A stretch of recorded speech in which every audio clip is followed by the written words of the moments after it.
What happens when a royal guest thinks they can control the narrative on live television?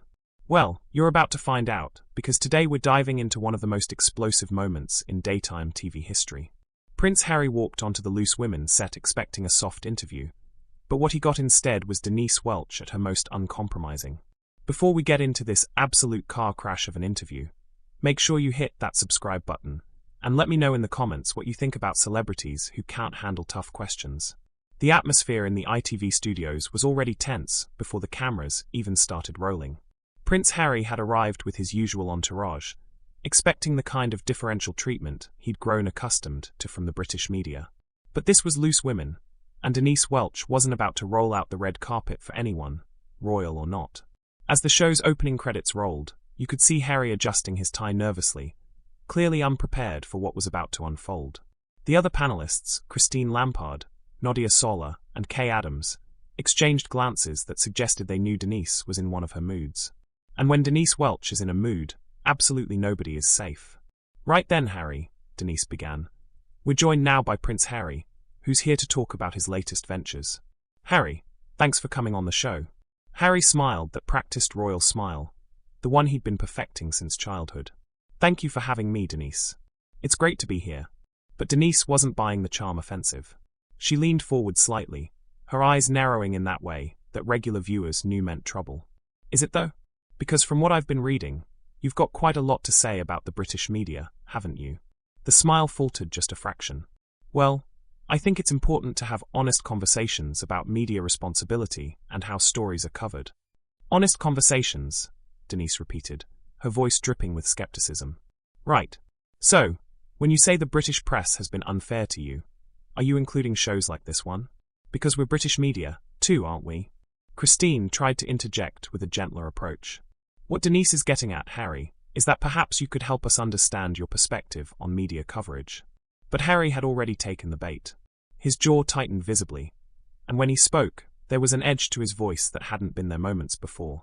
I think there's a difference between responsible journalism and the kind of tabloid sensationalism that has plagued my family for decades. Denise pounced. Tabloid sensationalism? That's quite an accusation.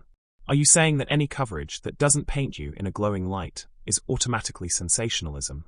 That's not what I said, Harry replied, his composure starting to crack. But I think most reasonable people can see the difference between fair reporting and deliberate character assassination. The studio audience was completely silent now, sensing the tension building between the two. Nadia tried to lighten the mood with a laugh. Well, this is certainly more heated than our usual Tuesday discussions about whether pineapple belongs on pizza. But Denise wasn't finished. She'd smelled blood in the water, and she was circling. Character assassination. That's a very serious allegation, Harry. Are you saying that when journalists report on your actions, your statements, your choices, they're assassinating your character? Harry's media training kicked in, but it was too late. The damage was already done, and Denise had him exactly where she wanted him. I'm saying that there's a pattern of negative coverage that goes beyond legitimate criticism. A pattern. Denise nodded slowly, like a prosecutor who just heard a confession. And who decides what's legitimate criticism and what isn't? You. The question hung in the air like a challenge. Harry shifted in his seat, and for the first time since sitting down, he looked genuinely uncomfortable. The carefully constructed public persona was beginning to slip, revealing something far less polished underneath. I think anyone with common sense can make that distinction, he said, but his voice lacked conviction. Then Denise smiled, but it wasn't a warm smile. It was the smile of someone who knew they had their opponent cornered. Common sense, right? So, your common sense tells you that any criticism of your decisions is unfair, but our common sense should tell us that you're always in the right. Kay Adams tried to steer the conversation towards safer ground. Perhaps we could talk about some of the positive projects you're working on, Harry. I know our viewers would be interested to hear about your charitable work. But Harry was beyond diplomatic rescue now. The careful mask had slipped too far, and what was underneath wasn't particularly attractive. I came here expecting a professional interview, not some kind of ambush. And there it was. The word that would define the rest of this catastrophic appearance. Ambush. As if asking direct questions about his public statements and actions was somehow unfair play. Denise's eyebrows shot up so fast they practically left the studio. An ambush, she repeated, her voice rising slightly. Harry, You're on a talk show where we discuss current events and ask questions. That's literally what we do here. Did nobody explain the format to you? The condescension in her tone was unmistakable, and Harry's face flushed red. I understand the format perfectly well, thank you. What I don't understand is this hostile line of questioning. Christine made one more attempt at peacekeeping. I don't think anyone's being hostile, Harry. Denise is just doing what she always does, asking the questions that viewers want answers to. But Harry was having none of it. His voice grew sharper, more imperious. These aren't questions. They're accusations dressed up as journalism. Denise's laugh was sharp and utterly without humor. Accusations? Harry, I've asked you exactly 3 questions about your own public statements. If that feels like accusations to you, maybe the problem isn't with the questions. The other panelists were now watching like spectators at a tennis match, their heads turning back and forth between Denise and Harry. The studio audience had gone from politely interested to completely captivated by the unfolding drama. Harry's voice took on that particular tone that only comes from a lifetime of believing you're above criticism. I think viewers can see exactly what's happening here. This is precisely the kind of media behavior I've been talking about. Oh, is it now? Denise leaned back in her chair, arms crossed. So when you go on international television and make serious allegations about your own family, about this country, about our institutions, that's just you telling your truth. But when someone asks you to explain those allegations, that's media behavior. That's completely different. Harry snapped, his composure now hanging by a thread. Different how? Denise pressed. Because you're the one talking instead of being asked questions? Because you get to control the narrative when you're the interviewer's guest? But here, you actually have to defend your positions.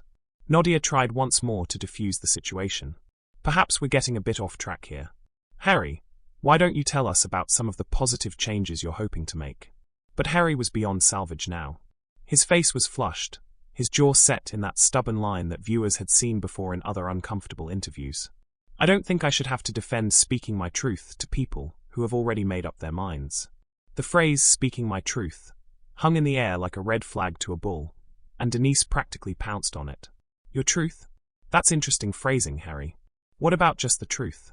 You know, the actual facts that everyone can agree on. The facts are that my family and I have been subjected to years of invasive, inaccurate, and often malicious coverage. Harry's voice rose slightly. Invasive coverage of public figures doing public duties with public money? Denise shot back immediately. Shocking behavior from the press, really? How dare they report on what you do in public? Christine looked genuinely concerned now. I think maybe we should take a step back here. But there was no stepping back. The train had left the station and was picking up speed toward what was clearly going to be a spectacular crash. Harry's voice grew colder, more imperious. I came here in good faith to have a civilized discussion. And I'm having a civilized discussion, Denise replied smoothly. I'm asking you direct questions about your public statements. If that feels uncivilized to you, perhaps the issue isn't with my questions. The issue, Harry said, his voice tight with barely controlled anger, is that you're not listening to what I'm actually saying. You're just looking for gotcha moments. Denise's smile was razor sharp. I'm listening to exactly what you're saying, Harry.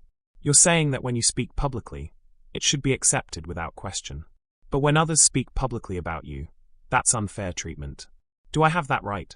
That's not what I'm saying at all, Harry protested, but his voice lacked conviction. Then what are you saying? Denise demanded. Because from where I'm sitting, it sounds like you want the right to criticize everyone else, but get upset when anyone asks you to explain your criticisms. Kay made one last desperate attempt at mediation. I think there might be some misunderstanding here.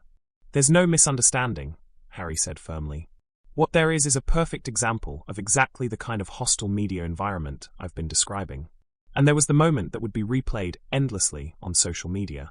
Harry, a grown man, a prince, calling a straightforward interview a hostile environment, because someone had the audacity to ask him follow-up questions. Denise's expression shifted from confrontational to something approaching disbelief. Hostile environment? Harry, you're sitting in a comfortable chair on a morning talk show being asked questions about things you've said publicly. If this is hostile, what do you call actual hardship? I call this exactly the kind of media manipulation that drives people away from public service, Harry replied, his voice now openly hostile. Media manipulation?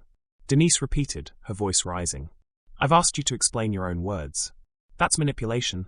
The other panelists were now openly uncomfortable. Christine was fidgeting with her notes.